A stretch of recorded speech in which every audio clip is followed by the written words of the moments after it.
Bonjour à tous pour ce nouveau podcast, donc qui est le quatrième, qui va se consacrer sur la troisième étape du design thinking, puisque nous avions vu dans les podcasts précédents les deux premières étapes. Donc nous étions partis à la découverte de l'utilisateur, dans une phase de divergence, pour ensuite converger pour identifier la vraie problématique que l'on cherchait à résoudre pour l'utilisateur final. Et donc dans cette étape, on va vraiment se focaliser sur les différentes possibilités, hypothèses, solutions que l'on pourrait apporter par rapport à cette problématique initiale. Donc dans cette troisième étape du design thinking, on va vraiment essayer de générer un maximum d'idées. On rentre à nouveau ici dans une phase de divergence. Donc l'objectif est de rapidement générer assez d'idées simples et folles qui peuvent s'appliquer à notre problématique, au problème que l'on a identifié pour l'utilisateur final. Donc en fait, tout ça, ça va former une discussion, ça va nourrir une discussion qu'on va avoir. Donc on va gérer énormément d'idées, on va essayer d'adopter un esprit ouvert par rapport à ça, et on va vraiment orienter chaque réflexion, encore une fois, c'est quelque chose de central pour le design thinking. Chaque réflexion arrivera et sera centrée autour des besoins, des problèmes, donc de la réalité de l'utilisateur final. Donc il y a plusieurs outils, tout comme pour les différentes étapes pour générer beaucoup d'idées. Mais voilà, il faut garder en tête qu'on ressente quand même notre réflexion autour de l'utilisateur, on garde un esprit ouvert. L'objectif, vu qu'on est dans une phase de divergence, c'est de générer autant d'idées que possible, qu'elles soient folles ou simples, donc pas de jugement. Et voilà. Et c'est aussi durant cette étape que les sciences peuvent aider pour mieux comprendre en fait les comportements. Donc c'est quelque chose qui est assez, qui est utilisé également lors de la troisième étape du design thinking. Donc pour ce faire, on peut utiliser tout simplement l'outil, alors je vous en présente un, encore une fois, il en existe plusieurs, mais l'outil du brainstorming, dont l'objectif est juste de pouvoir réfléchir, identifier des possibilités et essayer de trouver la bonne solution pour l'utilisateur. Et là, en fait, par groupe, il y a quand même des règles à respecter dans le brainstorming, mais par groupe, on va essayer de se structurer et on va commencer par générer. Alors, on se donne une temporalité, ça peut être 5 minutes. En général, c'est mieux d'orienter ça autour de 5-10 minutes et on va générer autant d'idées que possible, qu'elles soient simples ou folles, sur un post-it.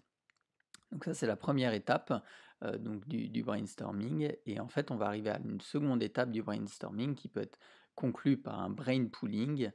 C'est qu'on va présenter à notre groupe de travail l'ensemble de ces idées de manière de tour à chacun son tour. Et voilà, encore une fois, il y a des règles à garder en tête, ou du moins des mindsets à intérioriser. Donc garder un esprit ouvert, éviter tout ce qui est jugement, ne critique pas les idées ni leur faisabilité pour l'instant. Je rappelle qu'on est dans une phase de divergence. Et voilà, faut s'exprimer librement, laisser cours à son imagination. On peut aborder des questions plutôt avec des oui et non des oui mais. Voilà, et c'est aussi un bon moyen, du coup, une fois d'avoir présenté l'ensemble de ces idées, de combiner certaines idées pour en créer une nouvelle, et cetera.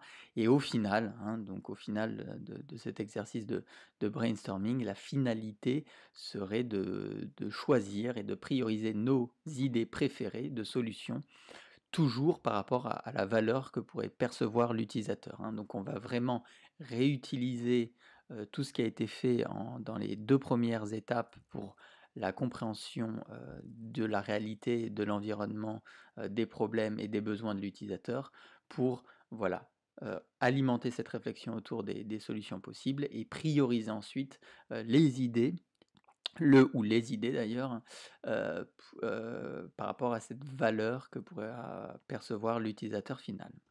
Donc voilà un exemple qu'on peut avoir d'outil d'idéation qui est assez classique, qui est le brainstorming, en respectant ces différents cadres. Et derrière, en fait, on va pouvoir avoir une espèce de boîte à outils. Donc là, on va commencer à structurer un peu plus nos idées et les mettre dans différents outils pour voir leur faisabilité tout simplement, ou commencer vraiment les phases qui suivent de prototypage et de test. Donc un des plus connus serait le Lean Canvas. Alors on ne va pas rentrer en détail là dans le podcast sur comment est-ce qu'on remplit un Lean Canvas, mais il y a une méthodologie, hein, qui est présentée dans la formation que propose Astrakhan sur comment est-ce qu'on remplit un Lean Canvas. Chaque catégorie de ce Lean Canvas doit être remplie dans un certain ordre, et puis ensuite on détaille également ce qu'on entend par proposition de valeur unique, par exemple, avantage compétitif, la différence entre les deux, ce qu'on entend par solution, segment de clientèle, utilisateur pionnier, etc., etc. Donc ça, c'est vraiment un bon outil pour chaque idée qu'on aura sélectionnée, pouvoir l'intérioriser, la mettre à l'intérieur de cet outil-là, et pour voir comment ça va tout simplement se structurer par la suite. Un autre outil qui peut être utilisé, c'est le parcours utilisateur.